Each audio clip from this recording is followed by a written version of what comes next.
ओम शांति। आपका दिन शुभ हो। आप जो भी कर्म करें उसमें आपको 100% सफलता मिले, मेरी यही शुभ भावना और शुभकामना है।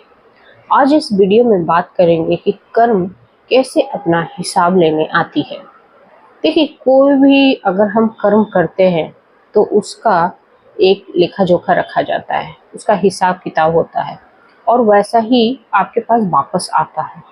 अगर आप अच्छा कर्म करते हैं तो आपके पास अच्छा वापस आएगा, और अगर आप बुरा कर्म करते हैं, किसी का दिल दुखाते हैं, किसी का नुकसान करते हैं, तो उसका भी हिसाब किताब होगा और आपके पास वो रिटर्न होके आएगा। बहुत लोग कहते हैं ना, Karma is back, Karma is back, है ना। जैसा कर्म करोगे वैसा आपको मिलेगा। लेकिन बहुत सारे ऐसे भी लोग हैं जो इस पे विश्वास नहीं करते हैं, कर्म सिद्धांत को मानते नहीं हैं। उनको लगता है कि ये सब कुछ होता नहीं है और जो हम कर्म कर रहे हैं उसका कोई हिसाब किताब नहीं होता। जो हमारा भविष्य एक बार लिखा जा चुका है वो कोई चेंज नहीं होगा। और ऐसे उनकी धारणाएं होती है कि वो बहुत चालाक बनते हैं और जो भी कर्म करते हैं, किसी का दिल दुखा देते हैं, किसी की चोरी करते हैं, तो उनको ऐसा लगता है कि उस दुनिया में वो सबसे चालाक इंसान है और उनके साथ कुछ ऐसा होगा नहीं। लेकिन कर्म सिद्धांत को आप जब जानोगे तो हर कर्म का एक फल मिलता है। चाहे आप अच्छा करते हो तो उसका रिटर्न होगा, बुरा करोगे तो रिटर्न होगा।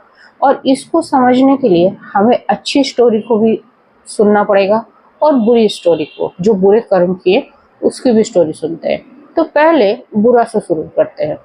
एक लड़का बहुत ही अमीर घर का है, ठीक है, बहुत समृद्ध फैमिली है, और 12th का एग्ज़ाम पास किया, है ना। और माँ बाप ने खुशी में एक अच्छी कार लेके गिफ्ट कर दी बच्चे को। अब बच्चा क्या है, नए जोश, आजकल तो वैसे भी जोश में भरे हैं, है ना, और ऐसे ऐसे काम कर देते हैं कि परिवार को यकीन भी नहीं होता है।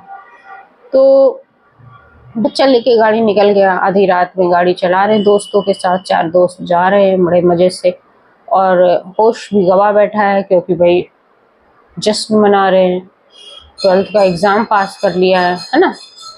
और ऐसी परिस्थिति में क्या किया, एक गाड़ी की बुरी तरह से एक्सीडेंट कर दिया, धक्का मार दिया।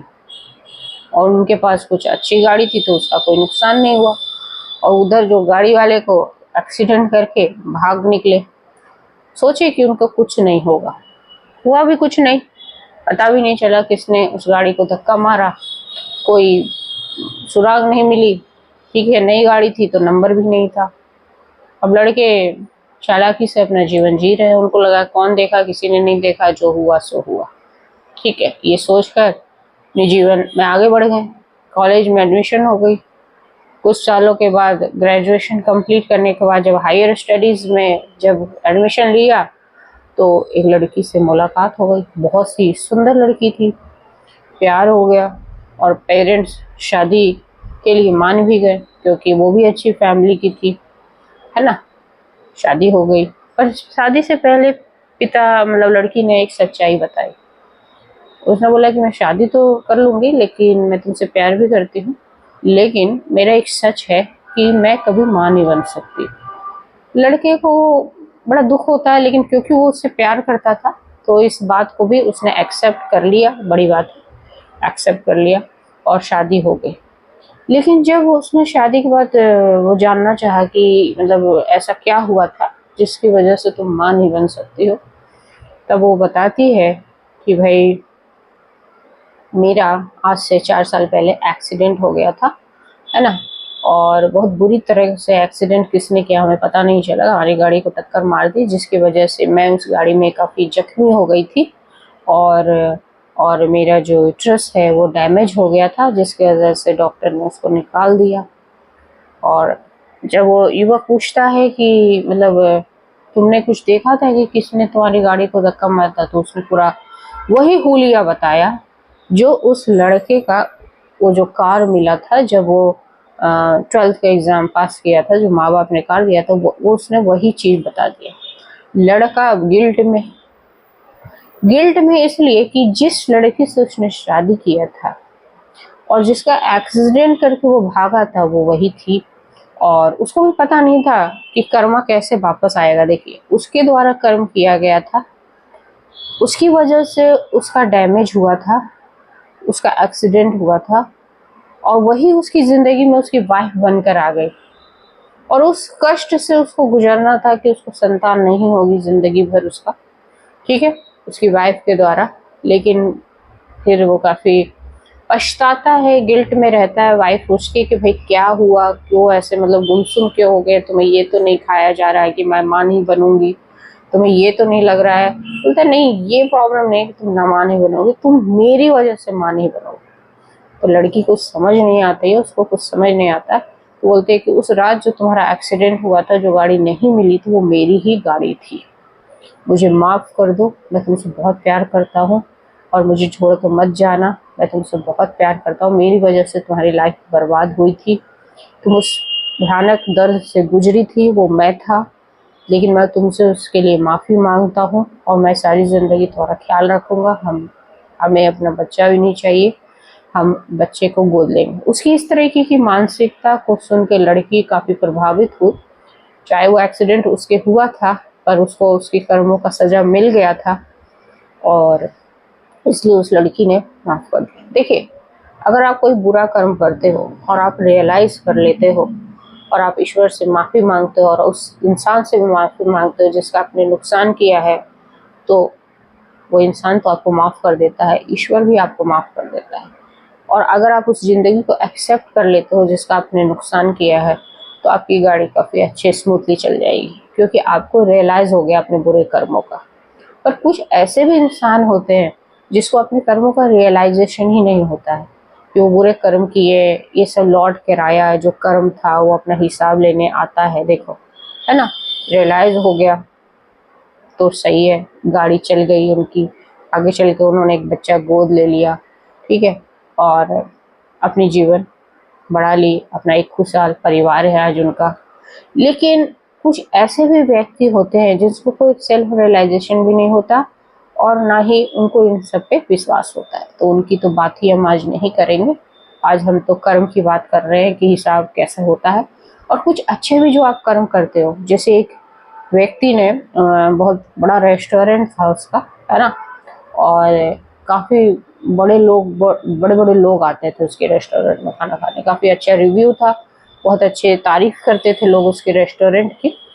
तो जब उस दिन एक रेस्टोरेंट में एक गरीब व्यक्ति आया था अपनी बच्ची के साथ, और वो अपनी बच्ची जो 10th में टॉप की थी उसका सेलिब्रेशन करने आया था, लेकिन वो एक प्लेट ही खाने का ऑर्डर करता है क्योंकि वो गरीब होता है, तो वो अपनी बच्ची को खुश करना चाहता था, इसलिए वो बड़े रेस्टोरेंट में आता है और उसके लिए एक प्लेट खाने का ऑर्डर देता है। वेटर, क्योंकि उसको बहुत अच्छा लगता है कि कोई उसके रेस्टोरेंट में इस तरह के भी लोग आए, तो वेटर मालिक से कहता है कि आप मेरे पैसे काट लेना और 2 प्लेट खाने का ऑर्डर ले लीजिए। सर, मैं ले लूँ? तो मालिक बोलता है कि क्यों, तुम 2 प्लेट का क्यों ले रहे हो? तो बताती है उसकी बेटी ने आज टॉप किया है।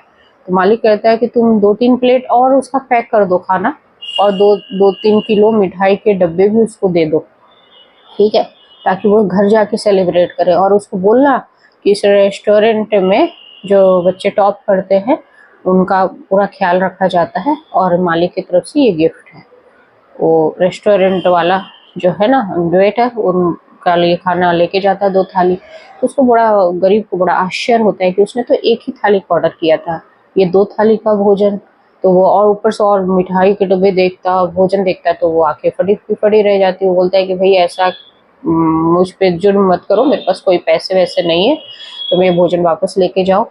तो वो कहता है कि ये मालिक का ऑर्डर है, आपकी बच्ची ने टॉप किया है, हमारे शहर की बच्ची है, हमारे शहर का नाम होगा, तो उसी खुशी में कहा है कि आओ जाओ मिठाई बांटो, आप आराम से अपना भोजन करो यहाँ पे, और आप ये भोजन और मिठाई के डब्बे भी लेके जाना। बच्ची ये सब बड़े गौर से देख रही थी। कुछ सालों के बाद वो बच्ची यूपीएससी का एग्ज़ाम क्लियर करके उस शहर से कलेक्ट्रेट बन जाती है, डीएम बन जाती है ना, डिस्ट्रिक्ट मजिस्ट्रेट के पोस्ट पे आती है वो। और कलेक्टेड बनने के बाद वो उसी रेस्टोरेंट में सेलिब्रेट करने आती है। वो उसके जो कर्मचारी है वो रेस्टोरेंट के मालिक को पहले से आगाह कर देते हैं कि हमारी कलेक्टेड साहिबा आएंगी, तो आप ना ये भोजन तैयार कर देना और पूरे शहर के लिए भोजन तैयार करवा लाना। रेस्टोरेंट तो बहुत खुश हो जाता है कि भाई आज तो मेरे रेस्टोरेंट को बहुत बड़ा ऑर्डर मिला है। कलेक्टर साहब आती है लेकिन अपनी उसी पिता के साथ, पिता को लेके आती है। रेस्टोरेंट वाला देखता है कि ये गरीब आदमी फिर आ गया, तो वो सोचता है कि शायद इनका कोई रिश्तेदार होगा। वो कलेक्टर साहब उसके पास आते हैं और कहते हैं आपने मुझे पहचाना? तो बोलते मैं उस आदमी को तो पहचान लिया, आप मतलब मैं वही बच्ची हूँ जिसके लिए आपने अपने रेस्टोरेंट से मुझे मिठाई दी थी और मतलब भोजन दिया था और सेलिब्रेट किया था। तो आज मैं वो वही बच्ची कलेक्टेड बन गई हूँ और आपके इसी रेस्टोरेंट में मैं सेलिब्रेट करूँगी इस चीज़ को, और आप सब भी इस काफ़ी इंजॉय करिए और पूरे शहर को खाना खिलाइए हमें मेरी तरफ से। उसको बहुत शुक्रिया अदा करती है और रेस्टोरेंट का मालिक बहुत खुश होता है कि उसका जो कर्म है, मतलब अच्छे कर्म किए थे उसके इस रेस्टोरेंट में कलेक्ट्रेट आया, भाई जिला कलेक्ट्रेट उसके रेस्टोरेंट में आया। बहुत खुश भी होता है और अपने आप पे भी खुश होता है। और वो कलेक्ट्रेट साहब उसको काफ़ी धन्यवाद भी करती है कि उसकी वजह से उसको एक इंस्पिरेशन मिला था कि वो कुछ उसी दिन ठान लिया था कि वो कुछ करेगी और उसका जो वो है हिसाब वो वापस करेगी। तो ये देखिए, ये दोनों ही स्टोरी मैंने आपको इसलिए सुनाई, अच्छे कर्म और बुरे कर्म। जो भी आप बुरा कर्म करते हो वो भी लौट कर आता है, और जो भी आप अच्छा कर्म करते हो उसका भी हिसाब किताब होता है और उसको भी आपको लौटाना होता है। तो इस दुनिया का जो खेल है वो यही है कि हम या तो किसी को कुछ देने आए हैं या किसी से कुछ लेने आए हैं, क्योंकि हमने अपने पास्ट में जो भी कर्म किए थे उसकी वजह से जो हमें जन्म मिला है उसमें हमें जिसको ऋण चुकाना है और किसी से ऋण लेना है, और यही प्रक्रिया जीवन की चलती रहती है। लेकिन इसलिए मैं हमेशा कहती हूँ कि आप बुरे कर्म को छोड़कर अच्छे कर्म को फोकस करिए, ताकि आपके पास हमेशा लौटकर अच्छे कर्म का ही रिटर्न आपके पास आए, ताकि आपको दुख ही ना हो, आपको जीवन में विपत्ति का सामना ही ना करना पड़े। तो अच्छे अच्छे कर्म करिए और अच्छा अच्छा रिटर्न पाइए। सिंपल लॉजिक है कि जब आप अच्छा कर्म करोगे तो आपको अच्छी चीज मिलेगी लाइफ में। तो कर्म हमेशा अपना हिसाब करता है और इसका लेखा जोखा वो तीसरी शक्ति के पास ही है, और वो सब देखता है। हो सकता है जब आप बुरे कर्म करते हो, जब आपको रियलाइजेशन हो जाता है तो ऊपर वाला माफ भी कर दे, लेकिन जिसके साथ आपने किया है वो माफ नहीं करता है, तो वो गाड़ी फिर आपको जन्म लेके उसका ऋण चुकाना पड़ता है।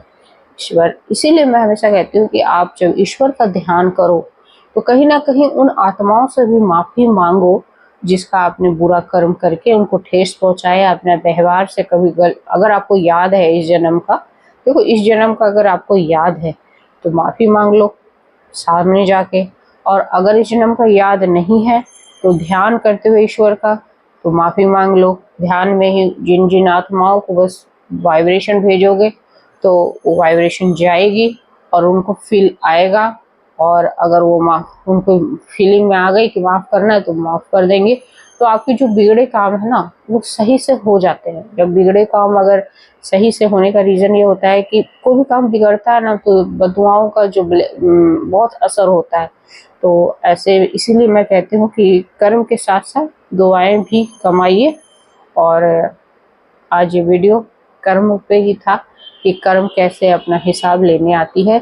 चाहे आप अच्छे कर्म करो तो लेने आता है, चाहे आप बुरे कर्म करो तो लेने आता है। तो ये दोनों ही घटनाएं से आप कुछ ना कुछ जीवन में आगे सीखिए और आपका जीवन का भला हो। अच्छे कर्म करिए। जय हिंद, जय भारत।